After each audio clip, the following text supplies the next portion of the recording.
వాణి గారు ఒక మాట చెప్తున్నారు. ఇప్పుడు మాధురు విషయం కాదు, ఇష్యూ కాదు. ఇప్పుడు ఉంటున్న ఏదైతే ఈ అసెట్స్ కానీ దీనికి సంబంధించి కూడా బంధువులు కొత్తగా వస్తున్నారు ఇక్కడ.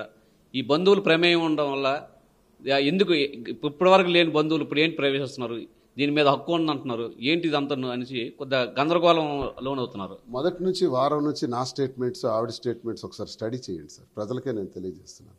మొదటి రోజు నాన్న అని పిలవడానికి వచ్చిన పిల్లల్ని గేటు తీయలేదు అన్నది. నేను అక్కడికి వెళ్ళను, నాకు అవసరం లేదు, పిల్లలే వెళ్తామంటే వద్దని అన్నాను. అనవసరంగా పిల్లలు వెళ్ళారు.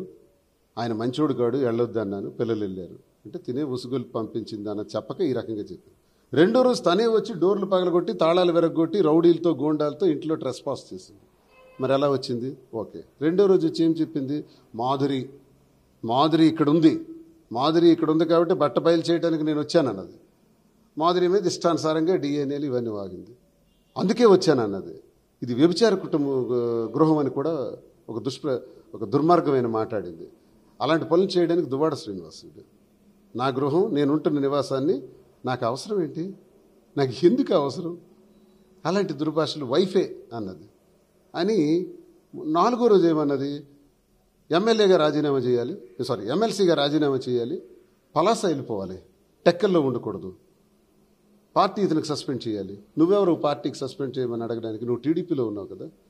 మొన్న నేను ఎన్నికల్లో పోటీ చేస్తుంటే అచ్చెన్నాయుడితో చేతులు కలిపి అచ్చెన్నాయుడికి సపోర్ట్ చేశారు రాఘవరావు, వాణి. ఇది ఎవరికైనా మీరు అడగండి చెప్తారు. అదే పరిస్థితులు ఇప్పుడు అచ్చెన్నాయుడు సపోర్ట్ చేస్తున్నాడు. వాళ్ళకి పోలీస్ ఫోర్స్, వాళ్ళకి, నాకు కాదు. ప్రజాప్రతినిధి నాకు కాదు, వాళ్ళకి పోలీస్ ఫోర్స్. విచిత్రం ఇది. ఆమె వైసీపీ అయితే ఆయన ఎందుకు చేస్తాడు? ఇద్దరికీ అయిపోద్ది పని. కానీ ఆమెకి పూర్తి అతని సహకారంతో ఈమె ఇక్కడ ఉన్నారు. సరే, ఇదంతా తెలిసిన విషయం. మూడో పాయింట్ ఇంకోటి అడిగారు. ఇది ఈ ఆస్తులకు సంబంధించి మీ కుటుంబ సభ్యులు కుటుంబ సభ్యులు ఎప్పుడు రాలా. ఇప్పుడు మా తమ్ముడు శ్రీధర్ ఉన్నాడు, మా అమ్మ కానీ 30 ఏళ్ళలో రాలా. ఎందుకు రాలేదు? నువ్వు రానివ్వలేదు కాబట్టి. తమ్ముళ్ళు రాలా, నువ్వు రానివ్వలేదు కాబట్టి. ఇప్పుడు రాలా, ఎన్నికలకి రాలా, ఇప్పుడు వచ్చారు. కష్టంలో ఉన్నాను కాబట్టి. కష్టంలో ఉన్నప్పుడు నా అన్న అని వచ్చారు, నా కొడుకు అని వచ్చింది మా అమ్మ. ఏం రాకూడదు? మరి నీ చెల్లి వచ్చింది కదా, నీ ఇద్దరు చెల్లెళ్ళు వచ్చారే, నువ్వు నా కూతురులే రావాలి అక్కడికి. మరి నీ నాన్న ఎందుకు వచ్చాడు? మీ అమ్మ ఎందుకు వచ్చింది? మీ చెల్లెళ్ళు ఎందుకు వచ్చారు? ఇంక దూరం దూరం బంధువులను ఎందుకు తీసుకొచ్చావు? నువ్వు తెస్తే న్యాయం, నా కొడుకు ఇబ్బందుల్లో ఉన్నాడని నా అమ్మ వస్తే మాత్రం నేరం. తల్లి సార్, ఇప్పుడు ఆవిడ ప్రధానంగా ఆరోపిస్తున్నారంటే ఈ అసెట్లోని వాళ్ళ బ్రదర్స్కి భాగస్వామ్యం కల్పించారు ఎందుకు అని ఆమె ప్రశ్నిస్తారు. ఈ అసెట్ మాధురి కొట్టేయడానికి వస్తుందని మొన్న అన్నది. ఇప్పుడేమో శ్రీధర్ కొట్టేయడానికి వస్తున్నాడని ఇప్పుడు అంటుంది.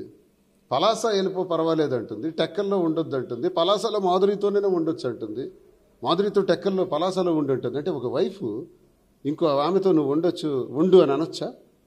ఇది ధర్మమా? అంటే ఎన్ని తప్పులు చూడండి.